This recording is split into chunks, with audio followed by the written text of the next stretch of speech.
조희연 그 서울시 교육감이 네. 자율형 사립고 이른바 자사고를 존치하기로 한 윤석열 정부 교육부의 결정이 오히려 사교육 수요를 자극할 수 있다라고 그 우려를 표명했습니다. 네. 한마디로 얘기해가지고 무식한 얘기예요. 요즘 뭐 킬러 문항. 킬러 문항이라는 말도 이치 안 맞아. 거기에 또 킬러가 왜 들어가? 그 다음에 문항이 뭐야? 킬러 문제면 문제지. 문항이라는 것은 뭐 오지 선다면 5개, 사지 선다면 4개가 문항 아닙니까? 맞네요. 문제가 킬러 문제지. 웬 놈이 하나 문항이라고 하기 시작하니까 다 킬러 문항이라고 따라서더라고요. 킬러 문제예요. 네. 자, 그런데 저는 지금 이 이야기를 왜 했냐면 일단 이 사교육비 경감의 이제 이 문제, 사교육비 부담의 문제, 네. 이걸 가지고 그냥 모든 정권에서 이 박정희 정권 말기 때부터 이 중기 때부터 이제 과외, 그래가지고 옛날에 과과외라고 했었어요. 옛날에는 과외가 과다해서 과과외, 과과외 문제가 이제 이 사회적 문제로 대두되고, 그것이 워낙 이 뉴스 회사들이 기회만 봤다가 터뜨릴 게 없으면 그거 갖고 있다가 한 번씩 터뜨려요. 뉴스가 없을 때. 그래야 지들 또 먹고 살지. 그러니까 이게 과장되게 이제 사교육의 심각성이 부각돼가지고 전두환 때 과외를 없었잖아요. 일괄 과외를 포함한 학원 이 교수까지를 다 중단시켰잖아요. 네. 그래 저는 지난번에 이 교육 문제, 그리고 사교육 문제, 그리고 입시 과열 문제, 이런 거에 대해서 그저 그냥 거론만 되면 너도 나도 한마디씩 하는 거야. 지가 제일 잘하는 줄 알아. 지가 옛날에 예비고사나 학력고사나 수능시험을 보고 대학 입시를 치렀다고 해서 교육을 잘 아나? 지가 고등학교 선생이라고 해서 이런 문제를 잘 아나? 지가 교육학을 전공했다고 해서 교수라서 심지어는 변호사라고 해서 교육 문제를 알 수가 있나? 여러분들 교육이라는 것은 국가의 백년지 대계라는 말이 왜 나왔는지를 생각해 보세요. 그만큼 신중하게. 그만큼 어려운 것이고 다양한 것이고 복합적인 심사숙고하죠. 것이고 그 다음에 이 장기적인 것이기 때문에 교육이 백년지 대계란 말이 나온 거예요. 그냥 모르면서 그냥 마치 100년을 계획해야지 되는 게 교육인 것처럼. 평소에는 상식적이라고 좀 보이는 무슨 뭐 신문사 논설위원들 위주의 유튜버. 그 평소에는 좀 건전하고 선량한 사람들이라고 일컬어지는 무슨 유튜버. 기레기들은 말할 필요도 없고, 박내기들, 그 다음에 실내기들 말할 필요도 없고. 그러면서 이런 것만 나오면 또 뭐 애들이 불쌍하다는 둥, 학부모의 등골이 휜다는 둥. 네. 그러면서 사교육비가 뭐 26조나 된다는 거 적은 건 아니에요. 문재인 정부 때 5조가 늘었어요. 이게 네. 학생 숫자는 줄었는데. 숫자 계속 줄고 있죠. 자, 그러면서 이 조희연이가 자사고를 존치할 경우 이 사교육 수요를 자극할 수 있다. 그러는데 이게 무식한 말이에요. 여러분들 옛날에 저는 말입니다. 제가 중고등학교 때는 중학교부터 시험 보고 들어갔어요. 중학교 시험, 고등학교 시험, 대학 시험 있는데 잘 생각을 해보세요. 저는 중학교까지는 평준화에 찬성을 하지만 고교 평준화에 대해서는 말하자면 융통성 있는 시각이 필요하다고 봐요. 다양하게 좀 네, 더. 고등학교는 일률적인 평준화와 그리고 학력 차별화 학교를 두는 일들이 다 장단점이 있어요. 그러면 평준화로만 계속 유지할 경우 장점도 나타나지만 단점도 나타나고 그 단점이 누적돼요. 네. 그 다음 제가 다닐 때는 고교별 이 학력 차이가 참 심했어요. 그러니까 김갑 선생님 옛날에 그 어느 우리 모임 중에 네. 우리 김갑 선생님이 다니는 저쪽 학교에서 남양주 저쪽에 사셨던 분이 김갑 선생님이 다니는 학교에서 낙제해가지고 우리 학교로 전학 애가 우리 학교에서 전교 1등 가더라고. 이런 네. 말을 이제 학교에서 했었잖아요. 공부 못했다고 잘려서 네, 자기네 네. 학교 왔는데 우리 학교에서 시험 봤는데 1등 했다고. 전교 1등 가고 그 선생님이 맨날 영어 잘한다고 걔만 네, 이렇게 책 읽어보라고 시켰다고. 그래서 그렇게 차이가 심했었어요. 저는 그게 좋다는 게 아닙니다. 그렇게 학교별로 차별화를 두면 명문고라는 것이 이제 생겨요. 그렇게 생긴 것이 또 오래 가면 또 부작용이 나타나요. 네. 그렇기 때문에 이건 일정한 기간 동안 이렇게 변형해 가면서 신축성 있게 운용을 해야 돼요. 그래서 이 평준화, 이 박정희가 만들었던 이 평준화죠. 박정희가 그 아들 박지만이 고등학교 갈 때 그에 맞춰가지고 평준화가 이루어졌어요. 네, 그랬다고 하더라고요. 뭐 공교롭게 그 시점이 맞았는지 아니면 아들 때문에 그랬는지는 몰라도 어쨌든 박지만 군이 그 중앙고등학교에 입학할 때 이제 평준화가 돼. 중앙고등학교는 당대의 그 후기 고등학교 중에서 가장 좋았던 우리나라에서 한 6, 7위급에 들던 그 학교였었어요. 학력이. 고등학교도 후기가 있어요? 네, 고등학교도 후기가 있었습니다. 그래서 그 당시에 이제 후기 중에서 제일 좋은 고등학교는 이 서울 시내에서 한 3, 4위권에 드는, 이제 그렇게 1차, 2차가 다 있었어요. 그러니까 이제 그 당시에, 그때 제가 이제 그 학교를 다녔는데, 그렇게 이제 명문고등학교가 있어가지고 명문고등학교에 우수한 교사와 우수한 학생들이 모이면 얘들은 과외를 거의 안 해요. 한 애들도 있었지만 거의 안 합니다. 학교 수업이 네, 충실하니까. 학교에서 제대로 가르치니까. 그러면 학력이 나쁘다는 말은 좀 그렇고, 학력이 낮은 학교는 학교들은 또 걔들끼리 모이니까 선생이 제대로 가르쳐요. 똑같은 애들을 놓고. 일종의 맞춤 수업이 가능하게. 네, 맞춤 수업이 되는. 가능하니까 사실 그때의 과외와 학원이 거의 없었습니다. 그때 서울 시내에 학원이 10개였었어요. 그 10개의 그 라이선스만을 허락하고 그 이상 허락을 안 하니까 서울 시내 전체 학원이 10개였었어. 그리고 부산에 뭐 부산학원 정도. 그래가지고 나머지 뭐 학교에서 맞춤 수업이 되니까 사실은 그때 이제 사교육비가 적었는데 이제 경제 발전이 이루어지고 돈 많은 졸부들이 생기니까 지 아이를 좀 더 잘하게 하려고 이제 과외를 시켰던 거예요. 그래서 과외 문제가 됐는데 일단 말입니다, 여러분들. 이 조희연 같은 시각은 이건 사교육에 대해 전혀 모르는 거예요. 고등학교가 어느 정도 학력 차등화가 돼가지고 외고고등학교, 과학고등학교, 자사고 같은 것이 있어가지고 그들의 맞는 교육 수요를 공교육이 충족시켜주면 네. 이건 사교육은 줍니다. 명백하게 줄어요. 그건 틀림없는 일입니다. 그 다음 두 번째로 또 어떤 그 유명 유튜버는 뭐 과목 수가 너무 적기 때문에 이 어려운 문제, 킬러 문제 같은 걸 내는데 그런 것들은 과목 수를 늘리면 되는 거다. 그것도 무식한 말이에요. 무슨 과목을? 입시 과목이 많으면 많을수록 사교육은 늘어납니다. 그럼요. 공부를 잘하는 아이들도 입시 과목이 많으면 한두 개 과목을 자기 혼자 해결을 못하니까 이 과외나 학원의 지도를 받아요.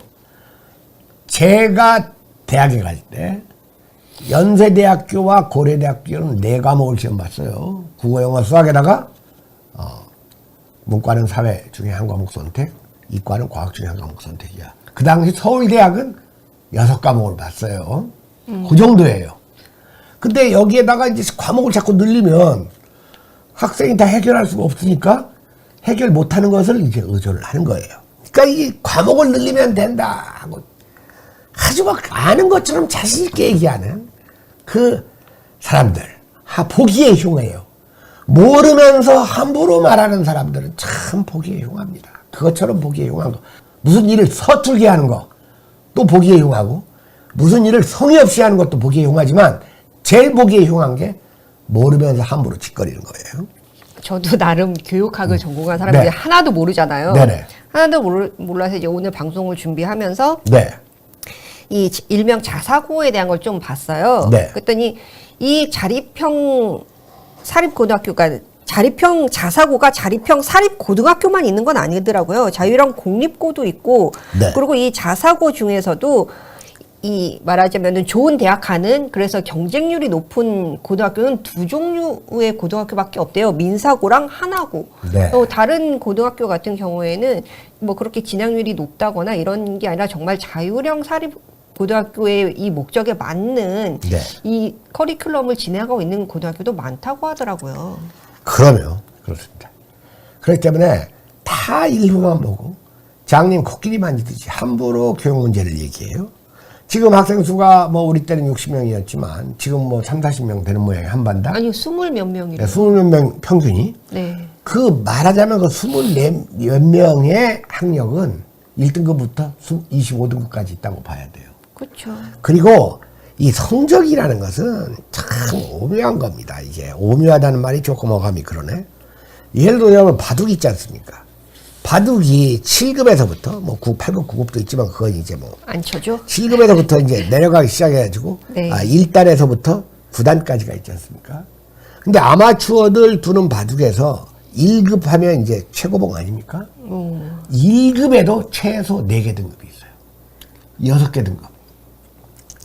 여러분들, 제가 이 학원에서 그 본고사를 주로 가르칠 때 이 강남에 있는 고등학교 이 내신 등급이 1등급에서부터 15등급까지 있었어요. 네, 저 때 15등급. 네, 그러면 1등급 아이들만 모아두면 비슷할 것 같죠? 1등급 아이들에서 한 10개 등급이 나타나요. 제가 볼 때.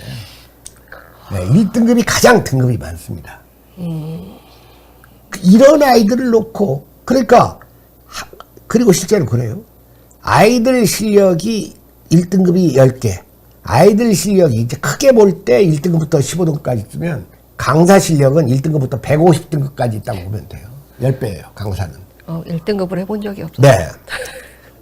그렇기 때문에 또 함부로 말하는 사람 중에 뭐 입시 보지 말고 내신으로 대학 가면 되지 않아. 내신을 입시에 반영하기 시작하면부터 사교육이 저변화된 거예요. 네. 왜? 지난 시간에 얘기했듯이 공부 아주 못하는 애들도 그런 애들 미안한 말이지만 그냥 안 하고 편안하게 살아도 되는 애들 많아요. 응? 다른 거. 근데 내신이 되면서부터 광범위하게 이 사교육을 많이 받고 내신이 되면서부터 온갖 실력이 미달되는 강사들이 선생님 노릇을 하게 된 거예요. 그 다음 여러분들 예전에 제가 다닐 때는 예비고사라는 게 있었어요. 예비고사가 있어가지고 시도별 시험은 같지만 시도별 커트라인이 있습니다. 물론 서울이 가장 높겠죠. 이 서울하고 커트라인이 가장 낮은 지방하고는 지금 아마 그 200점 만점이었을 텐데 커트라인 차이가 한 4, 50점 나요. 그래가지고 네. 이 2개인가 3개 시도를 지원할 수가 있어요. 1지원, 2지원.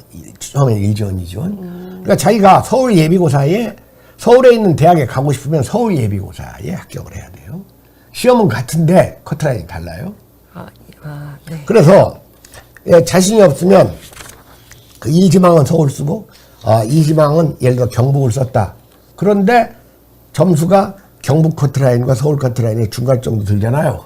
그럼 서울에 있는 대학 장관 아들이건 재벌 아들이건 못 갑니다. 저 재벌을 지금 우리나라에서 말만 하면 재벌 총수로 대단한 교양인처럼 인식되는 제 후배도 있는데 서울 커트라인에 안 돼가지고 지방으로 갔다가 다시 서울로 이제 편입을 해서 올라오는 그런 경우가 있었는데 어쨌든 그 예비고사가 완전한 자격 시험으로 실시될 때는 그러네요. 이건 뭐 자격시험이네. 그 어떤 놈이 와도 그 지역에 합격을 대학을 갈 수가 없었어요. 그래서 이 재벌집 아들 중에 지방대학 간 애들은 다 그런 애들이라고 보면 돼요. 그러니까 이게 이제 예비고사로 자격을 부여하고 각 시도별로 그 다음에 이제 이 본고사를 치러가지고 뽑았어요. 근데 그 방법도 딱 좋을 수가 없어요. 왜냐? 우리나라 대학이라는 곳이 입시를 공정하고 합리적으로 도덕적으로 관리할 만한 실력과 양심성이 있는가? 뭐 회의적이에요, 제가 볼 때. 그러니까 어려운 거예요. 그러나 그나마 그렇게 할 때에는 사교육은 적었다 그겁니다. 물론 국민소득도 낮았지만. 그러나 사실은 국민소득은 1인당 소득이 5,000불에서 15,000불일 때 원래 사교육이 제일 극성을 부리는 거예요. 네. 자, 그런데 그 다음에는 이제 그 본고사를 없애고 학력고사라는 걸 봤잖아요. 학력고사는 자격시험이 아닙니다. 그 점수를 가지고 그 대학에 지원해가지고 학력고사 점수 순서대로 그 학과별로 뽑는 게 학력고사 시대입니다. 그러니까 학력고사는 말 그대로 학력에 등급을 매기는 거니까 변별력도 있고 실력 차이도 났어요. 네. 이러한 입시 제도를 개판으로 만들어버린 것이 미국 SAT를 무조건 본떠 만든 수능. 수학능력고사입니다. 미국에서도 제대로 된 대학교 중에 SAT를 반영하지 않는 학교가 많아요. 근데 한국은 미국의 SAT를 아주 조악하게 반영해가지고 이건 뭐 학력을 테스트하는데도 부족하고 수능 점수 잘 받아가지고 대학 가서 좋은 성적을 그대로 유지하면 이 시험이 제대로 된 시험이잖아요. 근데 조사에 가면 예전 본고사를 치를 때는 본고사 입학 점수가 대학에서도 학점으로 거의 비례합니다. 그런데 수능은 완전히 아니야. 비례성이 없어요. 네. 그러니까 미국 본 떠가지고 수능만 들어가지고 이걸 인류화 자격시험에도 예비고사만도 못한 이 시험이 대학을 결정하게 만드는 이것이 또 광범위하게 이건 학력이 없는 놈도 실력이 없는 놈도 가르치고 배우는 게 수능시험이거든요. 그러니까 사교육이 광범위해진 거예요. 자, 그 다음으로 말입니다. 진짜 사교육의 범위는 수시입니다. 이것도 미국 보던 거예요. 미국처럼 무슨 교수나 전문가들의 추천장이 통하는 사회라면 모르는데 한국은 그런 게 안 통해요. 그러니까 조국이 같은 애들이 생겨가지고 최강욱이가 뭐 써주고 뭐 교수들 네. 쓰고 이런 게 생기는 거예요. 그 수시 입시라는 것은 한국하고 안 맞습니다. 왜냐하면 이 아시아권 특히 동아시아권의 유교문화권은 이 인간과 인간의 관계가 상당히 정실적이에요. 그래서 공정한 추천이나 이런 게 안 이루어집니다. 그런데 뭐 추천하고 무슨 과학을 뭐 하면 하고 뭐에 뭐 상 타면 점수 주고 뭐 게임만 잘해도 대학 간다 뭐 이런 게임만 얘기. 잘하면 대학 간다. 그러니까 그런 것들이 다 사교육의 대상이 되는 거예요. 수시는 공정하지도 않고 돈 많은 아이들이 가장 유리한 게 수시입니다. 네. 자, 이런 것이 이 사교육의 실상이고, 그 다음에 제가 어저께 얘기했죠. 무슨 뭐 아무것도 모르는 녀석이, 학자라는 녀석이 나와가지고, 이 조선시대 과거 문제처럼 이렇게 비비꼰다. 과거 문제 여러분들 읽어봤어요? 조선시대 책문이라는 책 한번 사서 읽어보세요. 가장 정통의 문제예요. 자, 여러분들, 논술고사도 그래요. 논술고사를 노태우 때, 본고사를 잠시 부활을 했었잖아요. 서울대학교에서 최초로 논술과 문학을 치르면서 처음에 출제됐던 문제들이 참 좋았어요. 변별력도 있고 누구나 풀 수 있어. 이제 근데 이 대학 교수들이 처음에는 이 논술고사에 실력 있는 교수들이 대거 참여를 했어요. 그러니까 문제가 좋지. 그런데 뭐 이거 겨울에 나가가지고 뭐 제대로 외출도 못하고 문제 출제하고 받는 돈도 적고 그러니까 이제 좀 외면하기 시작하니까 좋은 교수들은 빠지고 이 실력 없는 교수들이 이제 논술고사를 담당하기 시작한 거예요. 여러분들 논술 초창기에 제가 상당히 그 실력이 좋았던 제 그 스승이 있습니다. 박사치도 교수. 이분이 어느 날 이제 논술고사 딱 출전하고 나랑 술 한잔 먹는데 내가 문제 냈지. 그러더니 무슨 문제 냈냐니까 햇빛이 인간에게 미치는 영향을 쓰라고 논술 문제를 냈어요. 그런 말입니다. 그런 문제는 이과 문제이기도 하고 문과 문제이기도 하고 무식한 아이도 쓸 수 있고 유식한 아이도 쓸 수 있으면서 변별력이 있는 문제예요. 그때 제가 이 논술로 좀 논술 강의를 호황을 좀 드렸는데 이 논술이 고사가 한 3년차, 4년차, 5년차로 되고 특히 서울대학교 논술이 없으면 논술 문제가 변형되기 시작하는 거예요. 옛날에 그렇게 간단하게 문제 하나 던져줘가지고 햇빛이 인간에게 미치는 영향을 써라. 조선시대 과거 문제가 그런 겁니다. 문제는 짧아요. 그런데 실력 없는 교수들 엉터리들이 이제 논술고사에 참여하기 시작했더니 막 제시문 A, B, C, D를 내놓고 막 문제가 제시문 A를 근거로 B, C에 있는 내용을 배경 삼아서 C, D의 문제점을 지적하고 이런 게 이제 그 비비꼬는 킬러 문제가 되는 거야. 그러다가 다 망해버리는 거예요. 그러다가 이제 논술이 부작용이 생기니까 없어져 버렸잖아요. 지금 수능의 킬러 문제가 그런 식이에요. 고학력을 측정하는 게 아니고 통박을 측정하는 거야, 통박. 그래서 뭐 이렇게 꼬고 이렇게 저렇게 꼬가지고 이렇게 저렇게 꼬는데 저렇게 꼬는데 그걸 어떻게 경제학자가 맞추고 변호사가 맞춰. 그러니까 그 사람들이 이거 나도 못 푸는 문제를 낸다니 하는 것부터가 교육을 모르고 입시를 모르는 거예요. 입시는 입시 전문가가 잘하는 거예요. 입시는 고등학교 교사가 잘 몰라요. 광범위하게 저는 이 대한민국의 모든 입시를 다 경험을 해봤지 않습니까? 그래서 함부로 얘기하는 것이 참 어려운 거예요. 여러분들 사교육의 문제, 교육의 문제, 교육 관련의 문제는 기본적으로 학력에 따른 차별이 해결되지 않으면 이건 안 없어집니다. 그리고 이것이 꼭 나쁜 것만 또 아니에요.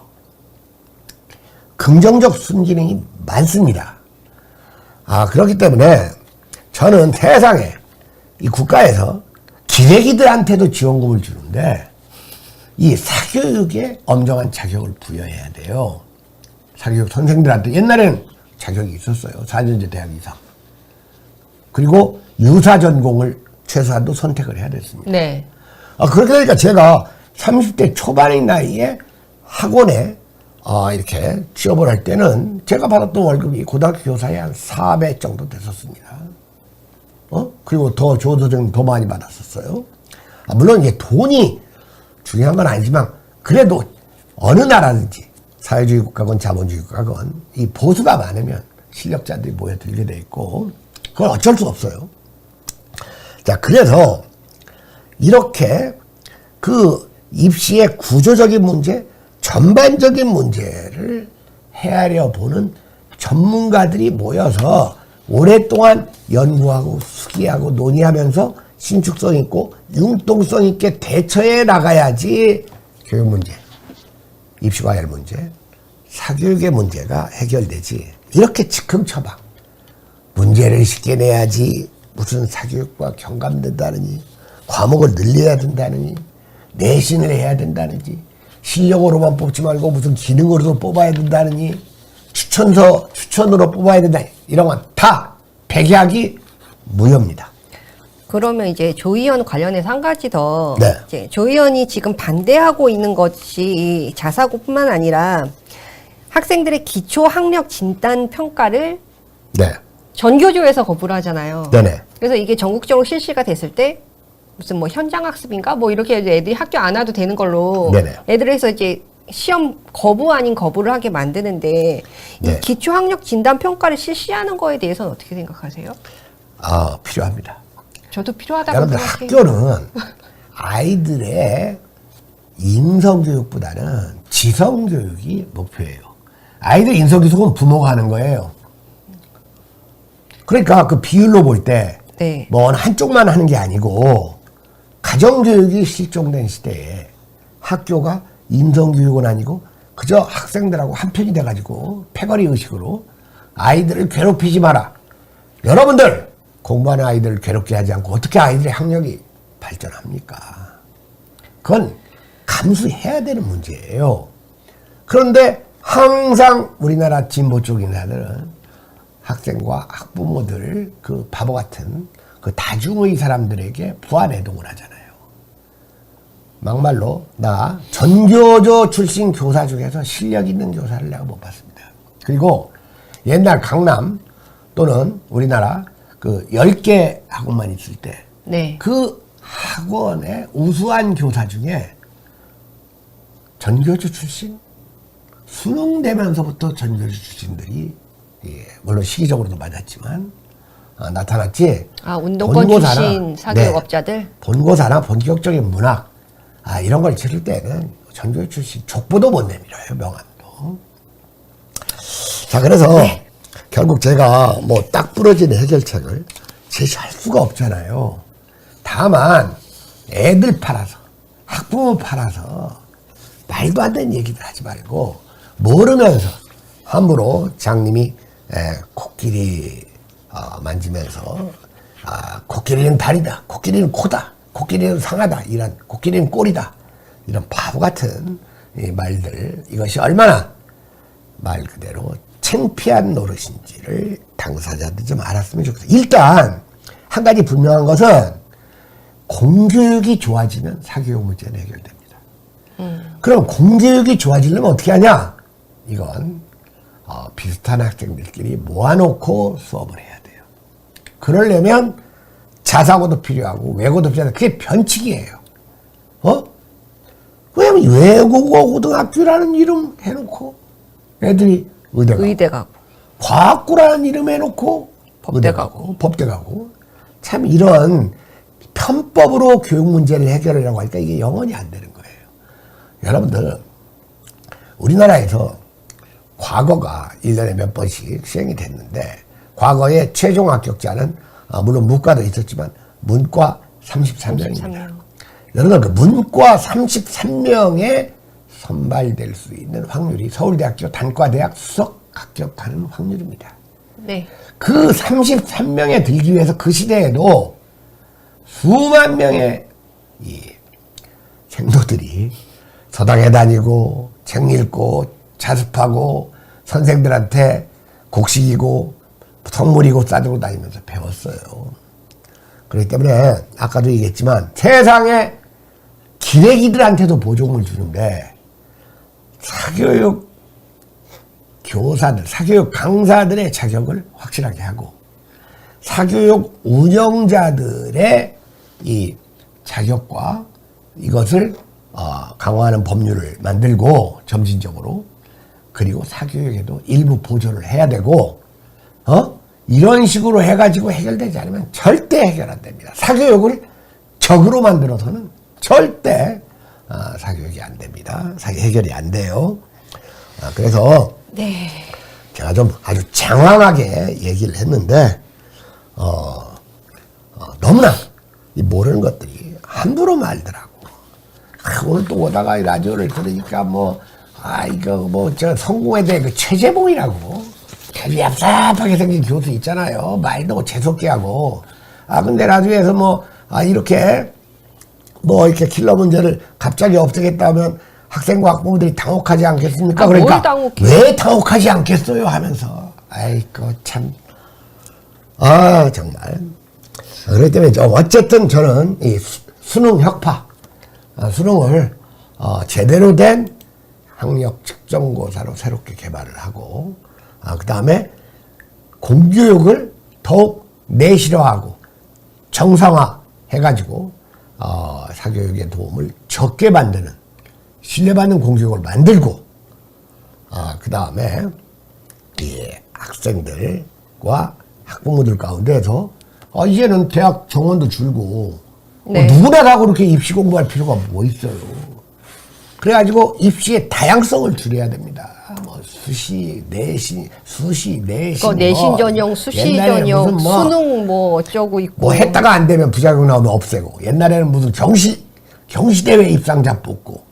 그러니까 이런 이상한 짓거리들을 하지 말고 단순하게 해야 됩니다. 공교육의 질을 높이려면 이건 이 수준별 수업밖에 없고 수준별 수업을 제대로 하려면 학교별